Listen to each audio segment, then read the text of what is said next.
Hello guys, welcome to my YouTube channel. Guys, जैसे कि आप सबको पता है कि बॉर्डर गावस्कर ट्रॉफी का डे 2 मैच आज खेला जा चुका है। और जैसे कि कल हम सब भारतीय फैन को ये उम्मीद थी कि इंडिया एक अच्छा स्टार्ट लेगा आज डे 2 का जो मैच में। और इंडिया के जो बॉलर हैं, जसप्रीत बुमराह हो या फिर सिराज हो, आकाशदीप हो, ये अच्छा स्टार्ट देंगे।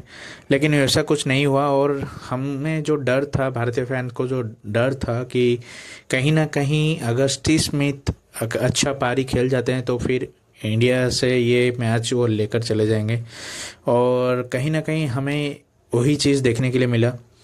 और सबके मन में ये है कि रोहित शर्मा अच्छा कैप्टेंसी नहीं करा।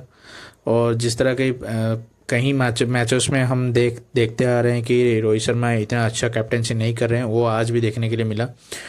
स्टीव स्मिथ को दाग देना पड़ेगा, क्योंकि ना वो अच्छा खेले। पहले जब बैटिंग करने के लिए आए, कॉन्फिडेंस लेवल थोड़ा लो था, लेकिन बॉल छोड़ते गए जो फोर्थ स्टंप या फिफ्थ स्टंप में जो बॉल आया तो उसको छोड़ते गए। जो लूज बॉल उनको मिला उसमें वो बैटिंग अच्छा खेला उन्होंने। और कहीं ना कहीं जो डर था हम सबको वही हुआ, और स्टीव स्मिथ ने जमकर पिटाई की। और स्टीव स्मिथ और पैट कमिंस ने मिलकर जो उनका साझेदारी था, वो उससे ही भारत वहीं से ही मैच हार गया था। क्योंकि ना जो पहले पारी का जो बढ़त होता है वो कहीं ना कहीं प्रेशर डालता है। सेकंड इनिंग्स जब आता है कहीं ना कहीं वो प्रेशर डालता है, तो ये देखने के लिए हमको मिला। तो फिर पैट कमिंस और स्टीव स्मिथ के बीच में जो पार्टनरशिप लगा 112 रन का 135 गेंद पर, वो भारत को कहीं ना कहीं भारत के हाथ से मैच को ले गया था दूर। जब पैट कमिंस आउट हुए तभी उन्होंने एक कैप्टन का नॉक खिलकर आउट हुए, 49 रन बनाया, जो कि बहुत महत्वपूर्ण होता है एक टेलेंडर के हिसाब से। क्यों ना आप सबको पता है कि पैट कमिंस जिस नंबर पर बैटिंग करने के लिए आते हैं वो टेलेंडर के हिसाब से जाना जाता है। लेकिन टेलेंडर के हिसाब से 49 रन बनाना कुछ छोटी बात नहीं है, वो 100 के बराबर ही होता है। तो जब उनका विकेट गिरा पैट कमिंस का, तब वो बहुत आगे ऑस्ट्रेलिया जा चुका था, 411 रन हो चुका था तभी। और कहीं ना कहीं इंडियन बॉलर थके हुए लगे। फिर मिचेल स्टार्क और स्टीव स्मिथ के बीच में फिर और एक छोटा सा पार्टनरशिप देखने के लिए मिला, जो कि 44 रन का पार्टनरशिप बना 56 गेंदों में। तो कहीं ना कहीं जब स्टीव स्मिथ आउट हुए, मिचेल स्टार्क आउट हुए, तो 450 का पार चला गया था ऑस्ट्रेलिया का जो पारी है। फिर स्टीव स्मिथ आउट हुए, और स्टीव स्मिथ आउट हुए, दोनों ही लगातार विकेट मिला इंडिया को। 455 में 8 विकेट गिरा मिचेल स्टार्क का, फिर स्टीवन स्मिथ का भी विकेट गिरा। लेकिन उसके बाद कहीं ना कहीं उसी टाइम ही उनका जो एक विकेट बचा था वो ले लेना चाहिए था, लेकिन फिर भी उसी में भी जो बोलान है और लायन है उनका बीच में 19 रन का पार्टनरशिप बना 51 गेंद पर। लेकिन ये को कहीं ना कहीं रोहित शर्मा को सोचना चाहिए था कि टेलेंडर इतना बॉल खिलाना नहीं चाहिए। कहीं ना कहीं बॉलरों से बात करना, कहीं ना कहीं उनको बोलना कि किस लाइन और लेंथ में बॉल करने के लिए, कहीं ना कहीं देखना चाहिए था कि कहाँ गलती हो रहा है। और छोड़ो, जो होना था हो चुका है। और ऑस्ट्रेलिया ने 474 रन पर उनका सब विकेट गिरा, जो कि ऑल आउट हो गया 474 रन पर। फिर आया इंडिया का पारी। और जैसे कि कल हमने बात किया था कि इंडिया रोहित शर्मा पहले बार ओपनिंग करने के लिए जा रहे हैं ऑस्ट्रेलिया में, जो कि इस सीरीज़ में बॉर्डर गावस्कर ट्रॉफी सीरीज़ में, और वैसा ही हमको देखने के लिए मिला। लेकिन रोहित शर्मा ने ज़्यादा कुछ कर नहीं पाया और उनका विकेट जल्दी गिर गया। लेकिन हम सबको उम्मीद ये थी कि रोहित शर्मा ज़्यादा देर तक रुकेंगे, अच्छा बैटिंग करें। लेकिन उनके मन में जो दो माइंडसेट से वो जो शॉट खेला, तो उसमें ही वो पुल शॉट नहीं मार पाए, तो फिर उसमें वो आउट हो गए। पैट कमिंस ने उनका विकेट लिया।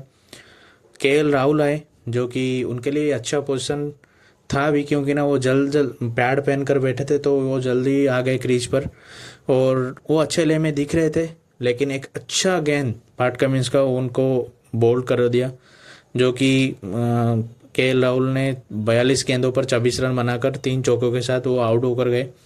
फिर यशस्वी जायसवाल, जो कि पहले तो इतने लय में दिख नहीं रहे थे, थोड़ा कॉन्फिडेंस लेवल लो था, लेकिन धीरे धीरे करके वो शॉट खेलते गए, उनका कॉन्फिडेंस लेवल भी बढ़ा और क्रीज पर बहुत आग जमा कर बैटिंग भी कर रहे थे कोहली के साथ। उसके बाद कोहली जब आए, कोहली को आज देखने के लिए मिला कि ऑस्ट्रेलिया का जो क्राउड है वो कोहली के अगेंस्ट में बू करने लगे हैं और इंडियन क्राउड है जो कि कोहली को सपोर्ट कर रहे थे, वो कोहली को थोड़ा उनका कॉन्फिडेंस बढ़ा रहे थे।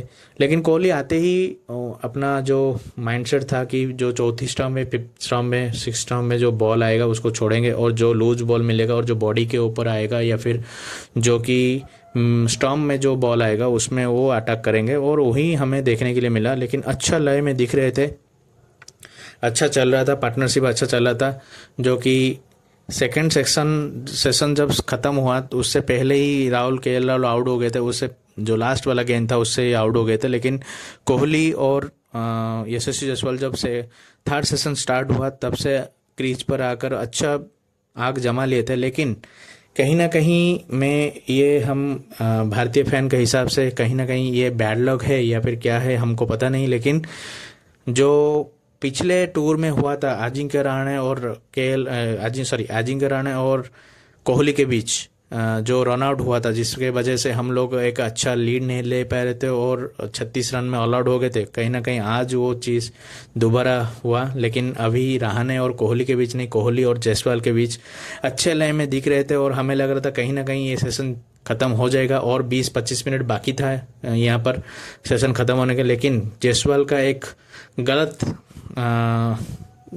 डिसीजन तो नहीं बोलूँगा, लेकिन गलत जजमेंट के कारण और कोहली के जजमेंट के कारण यहाँ पर जायसवाल ने रन आउट हो गए और जो रन आउट हुआ तो वो देखने वाला चीज़ था, क्यों ना उसमें बहुत कंट्रोवर्सी भी हुआ जो कि कमेंटेटर के बीच में, और संजय मंजरेकर का बोलना कुछ था और इरफान पठान का बोलना और कुछ था। लेकिन कहीं ना कहीं मुझे लग रहा है ये यशस्वी जायसवाल का ही गलती है, क्यों ना इतना कॉल करने से पहले 2-3 स्टेप आगे बढ़कर फिर वहाँ पर मुड़ जाना चाहिए था और उनके पास टाइम भी था, अगर मुड़कर जा सकते थे तो पहुँच सकते थे, लेकिन वो ट्राई भी नहीं किया, वो हक्का बक्का होकर रह गए कि क्या हो गया है।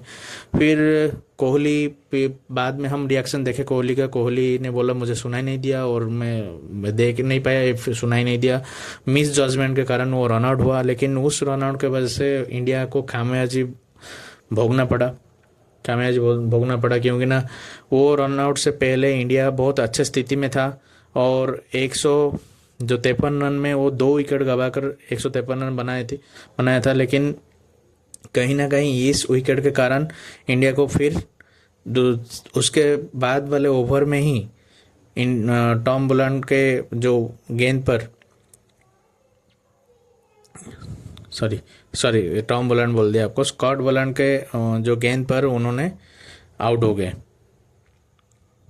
क्योंकि ना अलेस्करी को वही वाला गलती फिर से दोहराए कोहली, और मुझे लग रहा है कहीं ना कहीं वो डिस्टर्ब हो गए और कहीं ना कहीं उनका माइंडसेट थोड़ा चेंज हो गया और थोड़ा फोकस नहीं रह पाए और जो बाहर वाला गेंद पर ही वो एज लगा तो फिर अलेस्करी के हाथों में कैच गया। तो जैसे कि कोहली आउट हुए तो जैसे कि जायसवाल आउट हुए तो आकाशदीप को भेजा गया था नाइट वॉचमैन के हिसाब से, लेकिन आकाशदीप भी कुछ कर नहीं पाए, 13 गेंदें खेलकर 0 में आउट हो गए। स्कॉट वॉलैंड ही उनका विकेट ले गए और वो अच्छा प्लानिंग देखने लायक था। ऑस्ट्रेलिया का कुछ प्लानिंग था, पैट कमिंस ने अच्छा जगह पर फील्ड पोजीशन लगाया था, क्योंकि ना उनको पता था कि वो आकाशदीप क्या करेंगे और वो कहीं ना कहीं वो विकेट प्लानिंग के हिसाब से ही उनको मिला। फिर बैटिंग करने के लिए पंत, आकाशदीप आउट होने बाद आए रविंद्र जाडेजा, तो अभी क्रीज पर पंत और रविंद्र जाडेजा ही मौजूद हैं, जो कि अगर देखा जाए तो भारतीय बैट्समैन के पास अपॉर्चुनिटीज़ है स्कोरिंग करने के लिए, क्योंकि ना पिच बैटिंग के लिए भी जितनी मददगार है उतने बॉलिंग के लिए भी है। लेकिन कहीं ना कहीं कल जो सेशन देखने के लिए मिलेगा फास्ट सेशन, उसमें कहीं ना कहीं पंत और रविंद्र जडेजा को थोड़ा संभल कर खेलना चाहिए। 1 घंटा 1.5 घंटा संभल कर खेलना चाहिए। अगर कल 2 सेशन भारत खेल जाता है तो लगता है कि वो 474 रन के आसपास आ सकता है। नहीं, अगर 2 सेशन में नहीं खेल पाता है, और हम उम्मीद ये करेंगे भारतीय फैन के हिसाब से कि भारत ये पूरा 3 सेशन खेल जाए, पूरा कल दिन पूरा खेल जाए, ताकि इस टेस्ट मैच में कुछ तो उम्मीद बचे कि ये टेस्ट मैच बचा सकता है या फिर वो जीत सकता है। लेकिन अगर कल, जो कि नहीं लग रहा है, और मुझे तो लग रहा है कि 80% चांस है कि ऑस्ट्रेलिया ये मैच भारत के हाथ से ले चुका है और ले भी जाएगा।